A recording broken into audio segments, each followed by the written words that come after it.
Hey everybody, it's Pop Call. What's today? Wednesday? It's Pop Call Wednesday.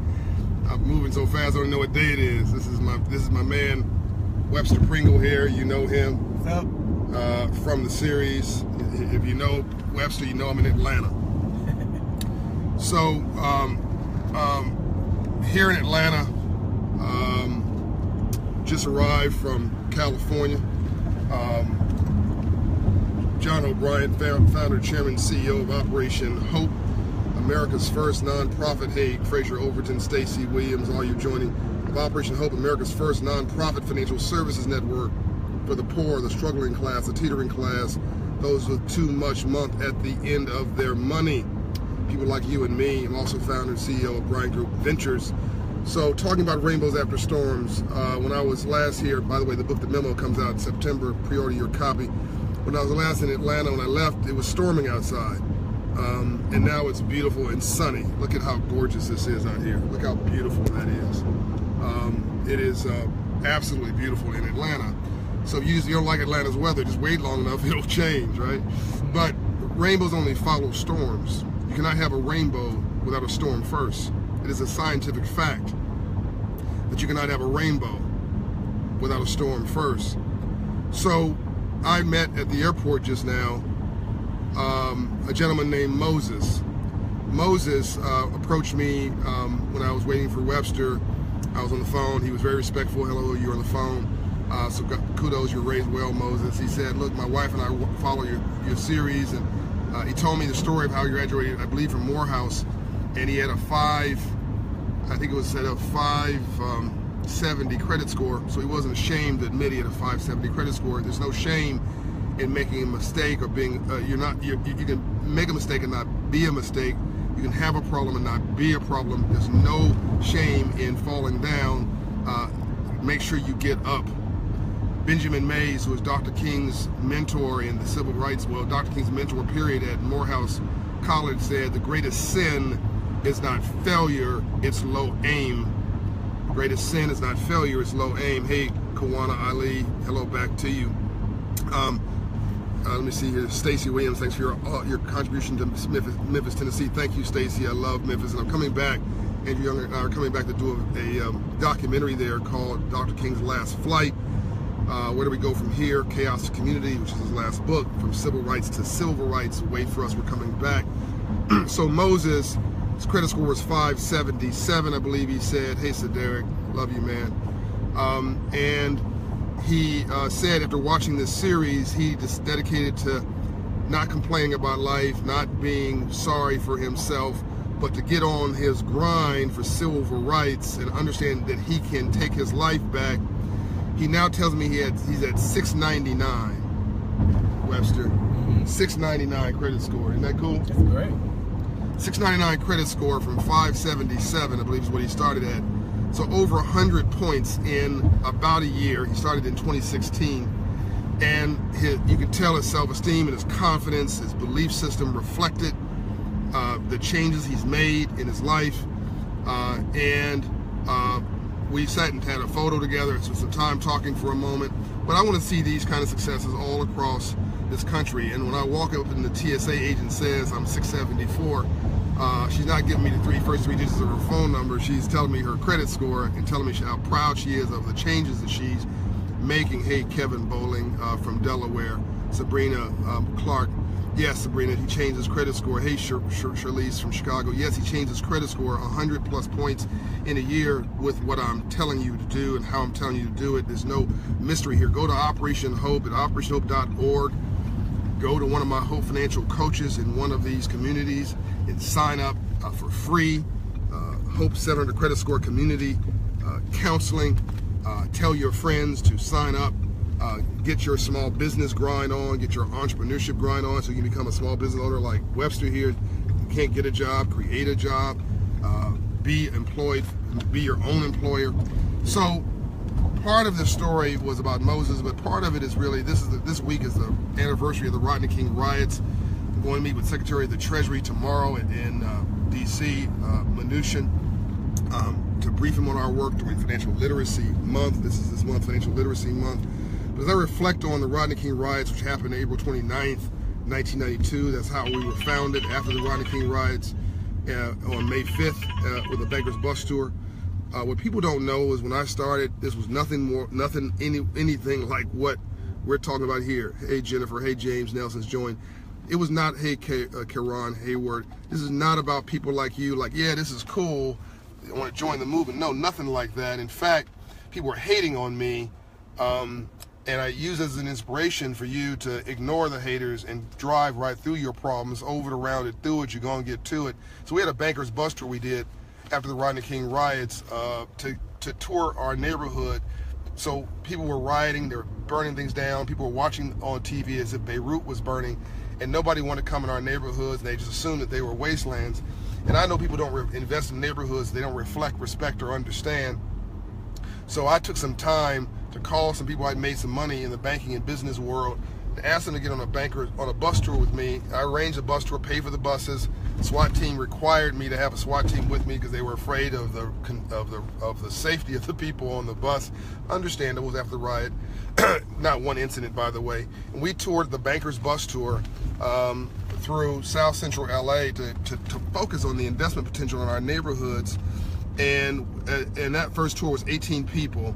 We subsequently did bus tours that had upwards of 1,000 people on a bus. Now I'm doing this bus tour, e-bus tour with you digitally with millions of people. But we did this Bankers Bus Tour talking about the investment potential in our neighborhoods. We've done it in Oakland, we've done it in Washington, D.C., we've done it countless times in South Central LA. So here's a story in East LA. If anybody who knows LA, East LA is Latino primarily. So once I was organizing a tour, a then prominent Latino community leader said, "You can't come in our neighborhood." Hey, Tina from Minnesota, you can't come in our neighborhood. Hey, Roderick Cunningham, why can't I come in your neighborhood? Because you're African American, you're black.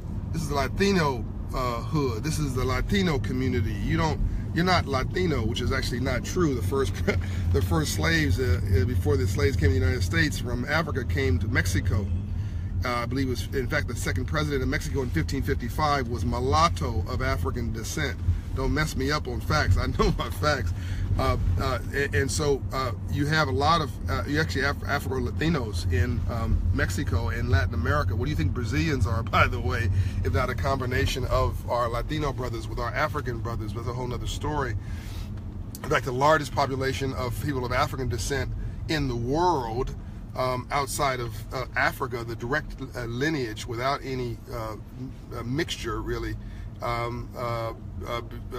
indigenous on the continent is, outside of America is Brazil. In fact, there may be more people of Afro descent in Brazil. I got to figure out what the number is, but in fact, there's more Japanese in Brazil, you go Webster, than any place other than Japan. So you have Japanese and Afro-Brazilians. Anyway, back to the story. This guy was trying to basically get me to not come to his neighborhood. It was a turf battle, and I keep telling him, he ran a nonprofit. Look, man, there's enough poverty to go around. You know, I mean, we all got problems, right? This is what our problem is. We're fighting little turf wars, little useless dramas that nobody's concerned about but us. But he wasn't concerned about the black community or the Latino community. He's concerned about his own power base. I'm not going to mention his name because I want to respect the fact that hopefully he's learned these lessons of not being stupid and idiotic after all these years and fighting over race. And you deal with class, you get race for free. He was really fighting over money and turf, and he didn't think I should be in his neighborhood bringing these bankers who he wanted money from into his neighborhood. But he wasn't focusing on the fact that the people in the neighborhood might actually, his brother, his sister, his mother, his neighbor might actually get a home loan or a small business loan or get some opportunity from this bus tour if he had the right view of the world. But a lot of people are focused on me and not about we. Luckily, I didn't focus on his pain. I didn't focus on what he had to say to me. I listened to him, I was respectful, but I just decided to step over mess and not in it. Or as Reverend Murray of First AME Church in Los Angeles would say, it's not what people call you, John, it's what you answer to that's important. And never answer out of your name. And to argue with a fool proves there are two, I added. So Reverend Murray, quote again, it's not what people call you, it's what you answer to that's important. And never answer out of your name, John Hope Bryant. And then I added, to argue with a fool proves there are two. Ambassador Young's dad Reverend Dr. King's right arm in the civil rights movement. Ambassador Young, my mentor, said his dad used to, he was such a small kid growing up in a racist environment in Louisiana. His dad used to shadow box with him, and to teach him how to fight a little bit, but also to teach him how to not get angry. And he would sort of tag him around, and he'd hit him a few times, and he'd wait for his son to get angry. When his son got angry, he swung at him hard, and then he'd slap him. See, he'd slap him. That actually hurt. He'd slap him, and he'd be like, "Hey, man, see there? Getting angry, you lose your cool, and you lose it, and you lose the fight. Never get angry, never lose your cool." He said, "Don't get angry with racist people. Of any race, Latino races, African American races, white races. By the way, everybody can be racist, right? I don't know if you knew that. Everybody can be racist. Racism has been around since slavery, since the beginning of time. What do you think Passover is, by the way? The Jewish tradition, if not their celebration of their exodus from being slaves. So we've all experienced that, this, and we should not deny somebody else's pain or sit and wallow too much in our own pain. So the point was from Ambassador Young's dad was, don't lose your cool, step over mess and not in it. And that racism is not, well, racism is a sickness, it's a disease. And you don't get angry with sick people. It may jump on you. You try to heal sick people and either get out of their way or help them get on the right way, but you try to heal sick people. You don't try to argue with them, because hurt people hurt people. You step over mess and not in it, right? So I tried to heal this brother, try to make him understand that we are all, in fact, my DNA is 71% Cameroon, 26% European, the rest is Asian, Indian, and Indian is, by extension, Hispanic and other. Which means a collection of really all races. So if I hate Latinos, I hate myself. I hate blacks, I hate myself. I hate whites, I hate myself. Anyway, this guy wasn't expecting him to understand all that. I just helped him to understand that I was there to help his community and support his community, and I had this advisory board of other Latinos who were with me even though he was against me. So he basically said, I'm not a mestizo, which is, you know, the Indian and it's the Native American Indian and the Spanish combined. That's that sort of stringy hair. It looks very Indian-like, the Mexican that looks very Indian-like. You're not a mestizo, man. You can't come in my neighborhood. If I was intimidated by that, overwhelmed by that, I would have just walked away. I didn't, because this is God's work. It's not about him. It's not about me. It's about we, right?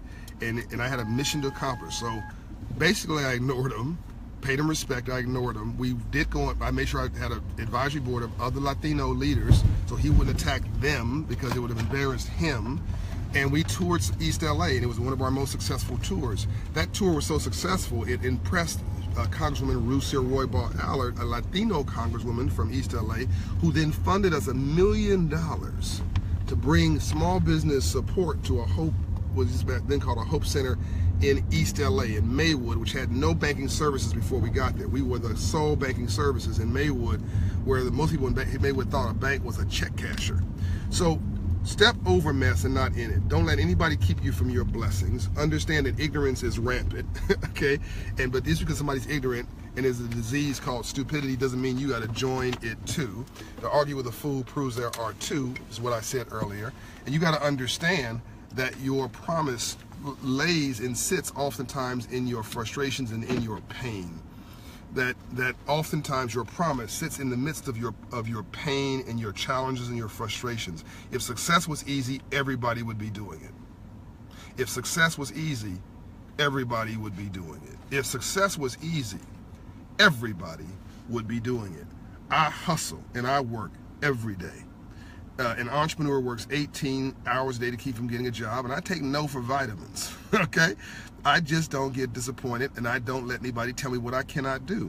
And if I had stopped in 1992 with this young gentleman telling me, he was an older gentleman, so it made it worse. I was a young kid, and he was supposedly an elder statesman, but sometimes stupidity comes in all ages. If I had listened to him and said, I can't do this, and I wouldn't have not just gone to East LA, I wouldn't have gone to another state. I wouldn't have gone to New York City. You said, when I went there, you can't come here because this is our territory.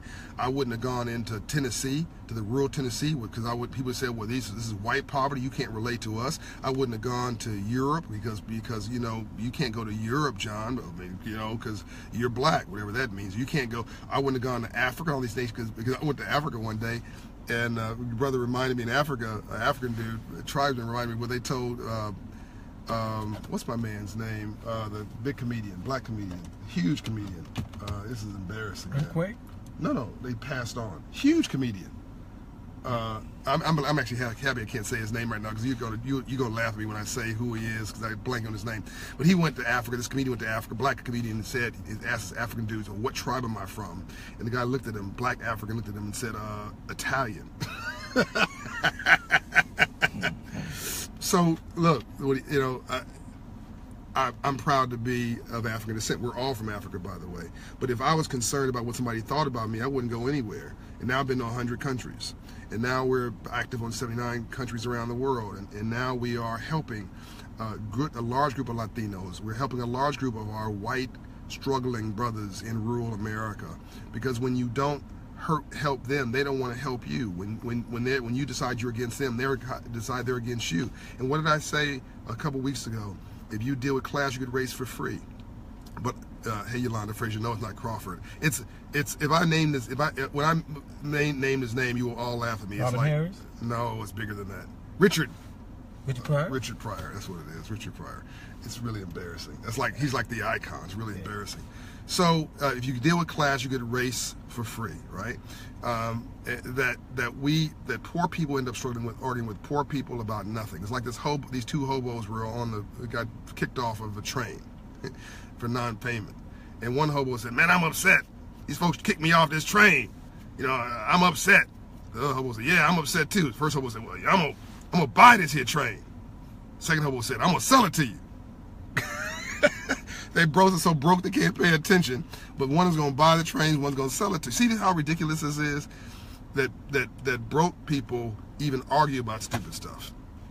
I want you to lift your head up, and I want you to understand that most of our problems in the world are economic in nature.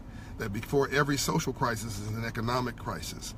And that if all of us were doing well financially, you'd have much less racial strife in the world. And that people who see you as an economic threat for their job, for their community, for their turf, will then try to turn against you and actually hurt you.